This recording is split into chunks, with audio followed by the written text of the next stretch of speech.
Vamos lá, vamos falar então sobre leucemia. Muita gente já sabe, é um câncer maligno de origem desconhecida e que começa na medula óssea, onde as células sanguíneas são produzidas. Atualmente, a doença ocupa a 9ª posição nos tipos de câncer mais comuns em homens e a 11ª posição em mulheres. É um assunto muito sério. A nossa equipe foi, inclusive, até um banco de sangue para falar sobre a importância da doação de sangue, plaquetas e medula. Essas doações são extremamente necessárias para auxiliar as pessoas que estão fazendo o tratamento de leucemia. E a gente muitas vezes precisa realmente olhar para lembrar que, opa, está na hora de eu fazer a minha doação, ou para quem nunca fez, perceber que é assim. É dando que a gente sente o melhor em nós mesmos. Faça sem saber para quem, faça por amor, tá bom? A gente daqui a pouquinho mostra então a matéria, mas para falar sobre esse assunto e entender melhor tudo isso, eu recebo a hematologista a doutora Isabel Cury, e é ela que vai tirar as nossas dúvidas. Doutora, seja bem-vinda. Obrigada, Cláudia. Uma alegria te receber. Obrigada. Doutora Isabel, ela já esteve com a gente falando sobre anemia em idosos e foi tão importante porque ela levantou aí algumas questões sérias, né? E que precisam ser notadas. A gente precisa ter atenção para essa que seria uma doença e que causa tanto problema para o idoso. Então, a gente já falou sobre isso, depois você pode, inclusive, conferir lá no nosso canal do YouTube para rever essa entrevista. Mas leucemia, eu falei que é o mês de combate, prevenção, alerta, mas existe prevenção à leucemia? Existe. Se você for pensar que nós nos expomos muitas vezes a alguns fatores de risco, como cigarro, substâncias químicas, benzeno. Então, assim, isso sim leva a um risco da pessoa evoluir para uma leucemia. Mas existem aqueles casos que são casos esporádicos, que a pessoa nunca se expôs e aí aconteceu uma fatalidade de uma alteração genética e a pessoa desenvolveu esse câncer no sangue. Olha lá. Um ritmo de vida saudável, então, é sempre necessário e é o que vai prevenir a gente de várias doenças e que, na verdade, vai nos ajudar a ter qualidade de vida. Agora, quando a leucemia chega, ela dá algum sinal? Existem 2 tipos de leucemia. Então, existem as leucemias agudas e as crônicas. Quando é uma leucemia crônica, geralmente ela não tem sintoma. Quando que você descobre? Quando tem uma alteração no hemograma. Então, você faz o exame de rotina, você faz o hemograma, tem uma alteração com o número de glóbulos brancos muito altos, e aí o paciente é encaminhado para o hemato, aí faz um diagnóstico da leucemia crônica, que em alguns casos a gente não precisa tratar, é só observação. Já a leucemia aguda, ela aparece de uma forma aguda. A pessoa não tinha nada e, de repente, ela começa a apresentar um quadro de anemia, um quadro de plaqueta muito baixa, sangramento, infecção de repetição, até um quadro, às vezes, de um sangramento grave em sistema nervoso central, um quadro de infecção generalizada. Então, realmente, é um quadro agudo que, geralmente, o diagnóstico é feito no pronto-socorro pelo médico que fez o exame de sangue, viu a condição clínica daquele paciente, às vezes muito fraco, muito pálido, muito debilitado, e aí ele é internado e feito o diagnóstico de leucemia aguda. Olha, os números, eles são maiores do que a gente imagina. Você viu que eu falei, né, que é a primeira causa nos homens. Homens têm mais chance de desenvolver a leucemia que mulher? A gente não tem esses dados. Como eu te falei, às vezes depende da exposição, mas às vezes é aleatório, a pessoa pode desenvolver. Eu não tenho os números concretos da porcentagem, mas a gente acredita que deva ser 60% nos homens e 40% nas mulheres. Existe alguma faixa etária mais predominante? Não. A leucemia aguda, a gente sabe que em criança ela tem um prognóstico melhor, principalmente LLA. E, assim, lógico, quando a gente vai envelhecendo, o risco de ter câncer, qualquer tipo de câncer, aumenta pela senescência, pelo envelhecimento das células. Mas a leucemia aguda, ela abrange qualquer idade. Já as leucemias crônicas, geralmente a leucemia linfocítica crônica, que é aquele tipo que eu comentei que não necessita tratamento em muitos casos, ela é mais do idoso. Então, ela é mais característica daqueles pacientes acima dos 60, 70 anos. A leucemia mieloide crônica, ela abrange tanto jovens de 17, 40 anos, mas também pode aparecer no idoso. Agora, a leucemia aguda, infelizmente, que é a mais grave, ela abrange todas as idades. Bom, já que você falou que tem vários tipos de leucemia e tem algumas mais graves, outras menos graves, não sei se o tratamento é diferente. É diferente. Imagino. E como é que é? Dá pra gente tentar entender, pelo menos, sobre os casos ou as formas mais frequentes? Eu vou tentar ser didática. Então, a gente tem dois tipos quanto ao surgimento. Então, tem a leucemia crônica e a aguda, como eu te expliquei. A crônica, ela é silenciosa, ela vem com uma alterações no exame de sangue, que quando não bem observado pelo médico que pediu, seja um clínico, um cardio, ginecologista, endócrino, isso passa desapercebido, porque a pessoa não tem nada. Já a leucemia aguda, como eu falei, ela explode. Com relação aos tipos, a gente tem duas linhagens de glóbulos brancos, que é mieloide e linfóide. Então, você fala, todas as leucemias são câncer? Sim. Tem as leucemias que necessitam tratamento, que são as leucemias agudas, que é a leucemia mieloide aguda e a leucemia linfóide aguda. Isso não tem questionamento, mas o tratamento é diferente, a quimioterapia, às vezes você precisa do transplante.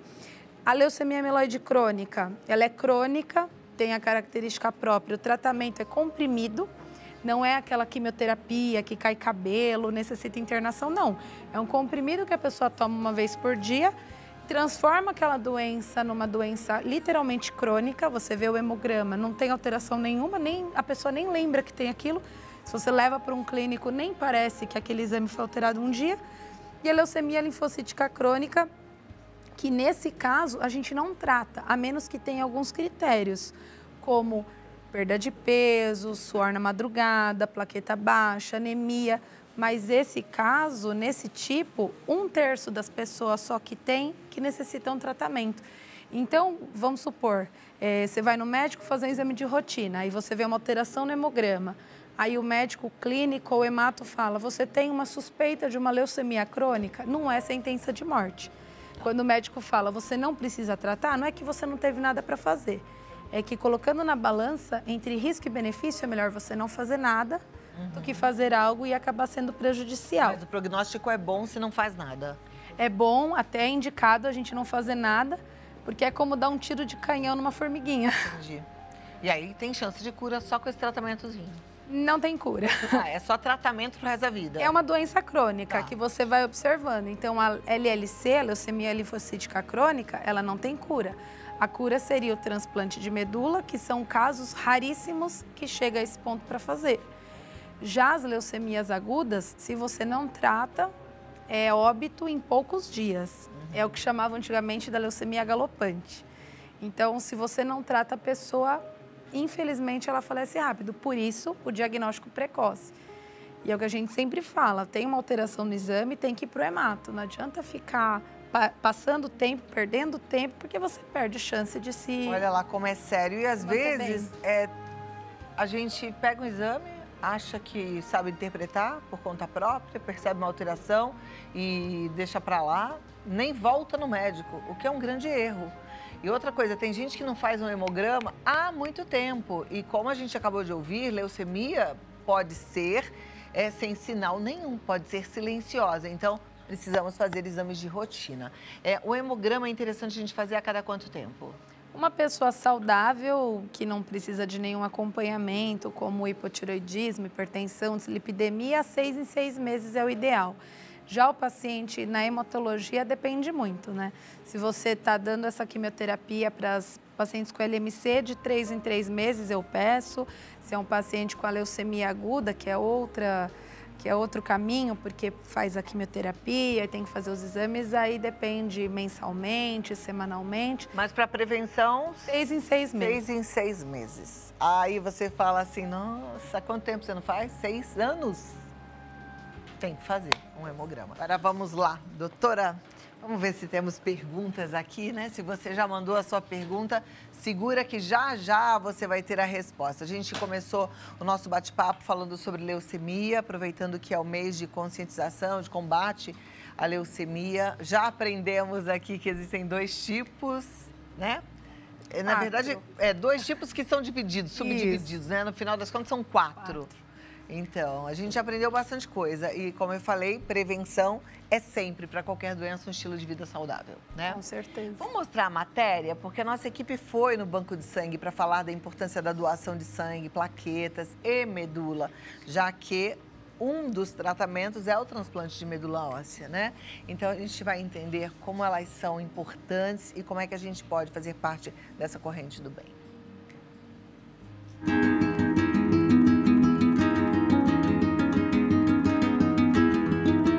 Hoje nós estamos em um banco de sangue para conversar um pouquinho sobre a importância da doação de sangue, de plaquetas e também de medula óssea. Eu estou aqui com a doutora Marta, ela que vai explicar como funciona o passo a passo dessas doações e a importância dessa doação para principalmente pacientes que passaram por quimioterapia e também que têm leucemia. Doutora, conta pra gente qual que é a importância da doação de sangue para esses pacientes. No momento que esse paciente está fazendo o tratamento, ele depende da transfusão para que ele não corra risco de sangramento durante toda essa fase de tratamento, até que ele continue a fazer a produção própria de plaquetas e de outras células do sangue. A doação de sangue e a doação de plaquetas são doações diferentes, né? Sim. A doação de sangue, que é a mais comum, que as pessoas conhecem mais, o doador, ele doa uma quantidade em torno de 450 ml de sangue, que é o que a gente chama de sangue total. E esse sangue, depois, no laboratório, ele é separado nos produtos diferentes do sangue. Se essa doação de sangue total, a quantidade de plaqueta coletada é muito pequena. A diferença, então, de se coletar numa coleta por aférese, eu colho só a plaqueta desse doador. É lógico que ele passa por todo um critério de avaliação específica para poder doar a plaqueta por aférese. E nesse procedimento, recolhendo só a plaqueta, eu consigo coletar o equivalente a 6, 10, 12 doadores. Então, é um procedimento que coleta-se no doador somente a plaqueta e o restante do sangue é devolvido no mesmo procedimento.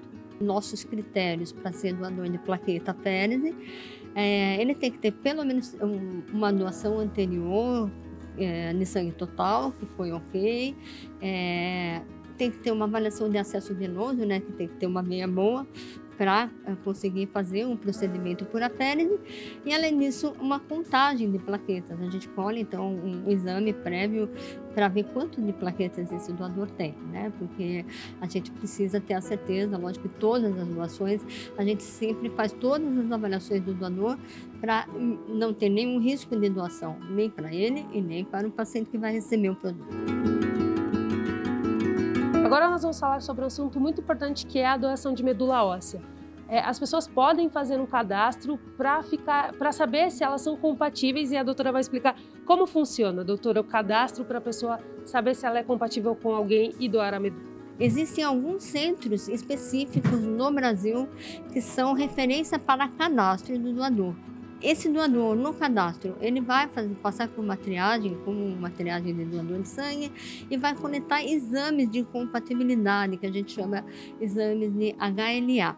E só isso vai ser guardado no banco do Redome, que é o Centro Nacional de Cadastro de Doadores Voluntários. Quando um paciente em algum lugar necessita de um doador, o médico do paciente entra em contato com o Redome e faz a busca no banco de dados para ver se tem algum doador que seja compatível. Aí, esse doador localizado, ele vai ser contactado, chamado para refazer a avaliação e o restante dos exames e aí sim fazer a programação de coleta da medula para a doação para o transplante.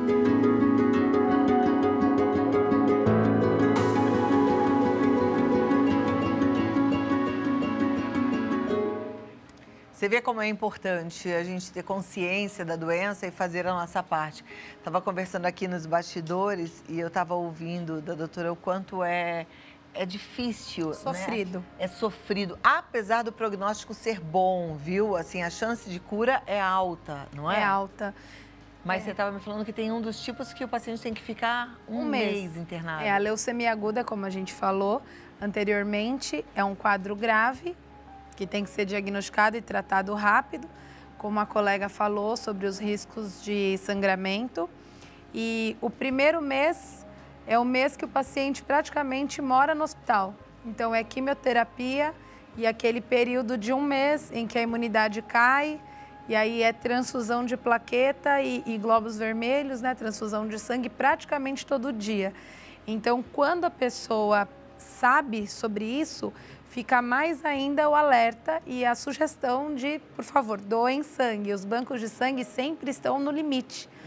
Então, se a pessoa tem acima de 18 anos, acima de 50 quilos, não teve nenhuma doença oncológica prévia, não fez cirurgia recente, não teve nenhuma infecção recente, faça sua doação, porque todos os bancos de sangue do Brasil precisam bastante. Perfeito.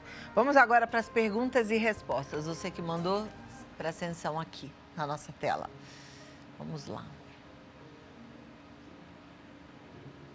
A Isabel, do Rio de Janeiro, diz: meu sobrinho tem 3 anos, foi detectado com LMA M7, já faz 1 ano de tratamento, fizeram várias quimioterapias e a leucemia não baixa. Para fazer o transplante, isto é normal? Não é normal. Isso é uma doença bem resistente. Então, como a gente estava falando nos bastidores também, o transplante entra quando a quimioterapia não foi suficiente. Quando você faz a quimioterapia, você tem, nos casos de leucemia aguda, você tem que fazer a coleta de medula e ver se não tem aquelas células tumorais, que são os blastos. Se tiver ainda, é ruim, não é tão bom o prognóstico assim. E aí o paciente entra na lista de receptores, no REREME. Ela falou do REDOME, que é a lista de registro de doadores de medula, que é o que ela falou. E aí o paciente entra no registro de receptores de medula óssea.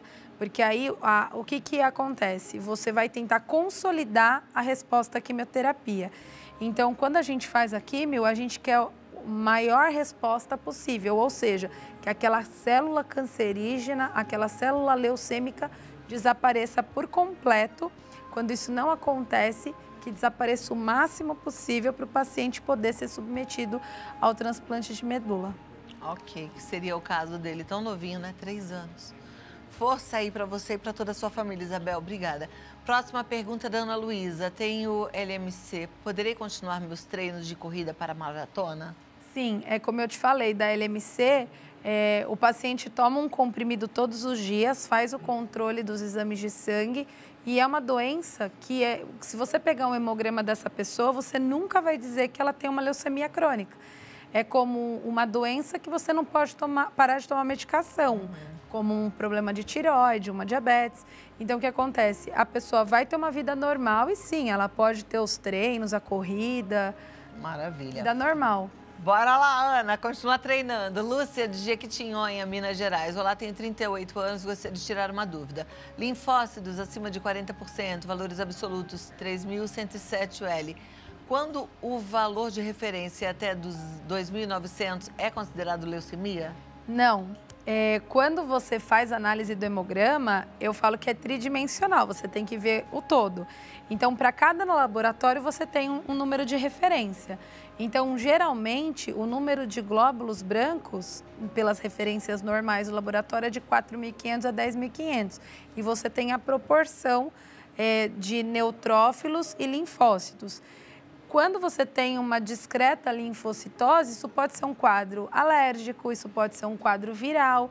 Então, leucemia não. Leucemia é quando os leucócitos totais estão acima de 15, 20 mil, com a presença de células anômalas, que são células doentes no sangue periférico.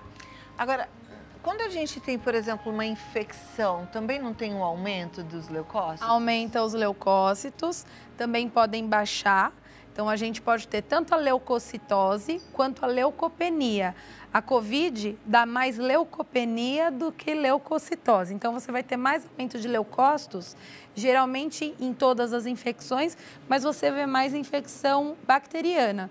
Outra coisa que aumenta o número de leucócitos e não é preocupante é quando você faz uso de corticoide por algum motivo, seja por uma crise de asma, uma doença autoimune. Então, o uso prolongado de corticoide pode levar a uma leucocitose, um aumento de leucócitos, mas isso não é leucemia e não vai levar à leucemia. Como é que vocês sabem se é leucemia ou não, só pelo hemograma, então? Bom, para cada doença é uma característica. Então, as agudas, ela tem a presença de células jovens no sangue periférico. Então, assim, a medula óssea é a fábrica do sangue. Então, você tem aquela célula jovem, que é o blasto, que ele vai se maturando até uma célula madura, adulta, que sai do osso e cai na circulação. Então, o que a gente tem na circulação tem que ser aquelas células maduras. Quando você tem uma célula jovem, imatura, que chama blasto, ela se prolifera muito rápido na medula óssea, de uma forma aguda e muito acelerada, e ela cai na periferia. Ela não tinha que estar lá. E aí você tem a leucemia aguda, porque é a presença de células jovens que são blastos no sangue periférico. Já na leucemia mieloide crônica, e da leucemia linfóide crônica, você não tem isso. Você tem, na mieloide, você tem um aumento de leucócitos, aí você tem o que a gente fala de desvio. Então, você tem lá leucócitos, aí tem neutrófilos, metamielócitos, mielócitos bastões, eosinófilos, tem toda aquela descrição. Então, gente, esquece que a gente não tem como saber nada. Fez hemograma, médico. Tá certo? Tá certo, melhor. E a gente tem essa mania, né? Olha o hemograma e fala, eu devo estar com isso aqui, deixa pra lá. Não, fez o hemograma, médico, tá bom? Natália, de Barreiras, Bahia. Meu pai tem leucemia crônica e no exame que ele fez essa semana está escrito que há a presença de restos celulares resultante da fragilidade da membrana celular linfocitária, manchas de Grunbrecht. O que é isso? É preocupante? Não, dependendo do quadro da leucemia crônica que ele tem, é até possível aparecerem essas manchas de Grunbrecht no exame do sangue periférico. Tudo certo. Obrigada, Natália. Próxima pergunta. A Selma diz, oi, tenho leucemia LMC. Posso me curar da LMC sem precisar de transplante? Então, essa é a benigna, que a gente dá o comprimido e o hemograma normaliza. Hoje em dia, a gente nem fala de transplante para LMC, porque como a gente consegue desligar a chavinha dessa em específico, você nem cogita o transplante em muitos casos. Cura, a gente não fala, mas assim, existem alguns estudos que mostram que depois de 20, 30 anos tomando os comprimidos, às vezes pode até suspender a medicação e observar. Mas na LMC, hoje em dia, a gente quase não faz transplante, só em casos raríssimos que não respondem bem à medicação. E ela tem uma vida normal com uma doença crônica. Eu queria perguntar, esse remedinho que se dá na LMC tem algum efeito colateral que prejudica a qualidade de vida? Não, é muito difícil. O efeito colateral que tem é geralmente nos primeiros 2 meses de tratamento. Um pouquinho de rash cutâneo, uma coceirinha, tipo uma urticária, um pouco de diarreia, um pouco de náusea, mas nada que baixe a qualidade de vida. Ótimo. Obrigada, Selma. Continuar o tratamento bonitinho aí. Adriana, os ossos ficam mais fragilizados com a leucemia? O corpo todo fica fragilizado com a leucemia. Então, não são só os ossos, não. São todos os órgãos, porque no caso da aguda, né? Porque você não tem a oxigenação. Tá certo. Mas, Eliette, de São Paulo, o que posso fazer para evitar a leucemia? Agora sim, atenção para a gente fechar, que é para todos. O que fazer para evitar a leucemia? Já conversamos no começo da entrevista, mas agora a gente vai bater nessa tecla para fechar esse assunto com chave de ouro, lembrando da nossa responsabilidade em tornar-se, para quem ainda não é, doador de sangue, plaquetas e medula. Evitar qualquer tipo de câncer, então uma vida saudável, exercícios, atividade física, alimentação mais saudável possível, menos industrializados, evitar bebida alcoólica em excesso, não ao tabagismo e manter sempre o pensamento positivo. Ó, a cabeça também conta aí? Super. Então vamos embora, pensar em coisas boas. Tem gente que só de ouvir a gente falando já tá assim, ai meu Deus, será que eu tenho? Eita, que cabeça é essa? Vamos pensar em coisas boas, né? Se você faz direitinho seu check-up, tá tudo certo, descansa, relaxa, tá bom? A gente tem mais perguntas, mas deixa eu ver aqui. Não, vamos passar para a doutora? Quer fazer mais umas duas? Dá tempo? Claro. Então, vamos lá, mais duas perguntinhas, tá bom?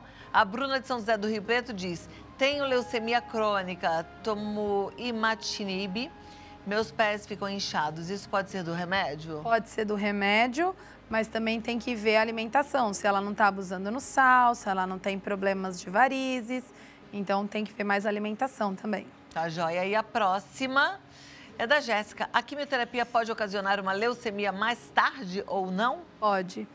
Pacientes com tumores sólidos, tipo câncer de mama, câncer de intestino, ele pode sim no futuro que façam quimioterapia ter uma segunda neoplasia, que é a leucemia.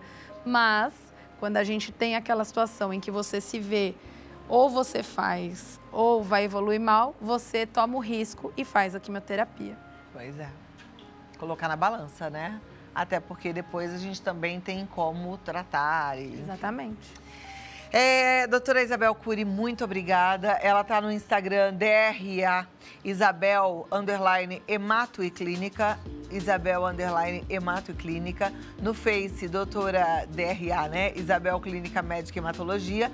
Se você quiser mandar uma mensagem pelo WhatsApp para marcar uma avaliação, uma conversa, uma consulta, é no 11 99501 2221.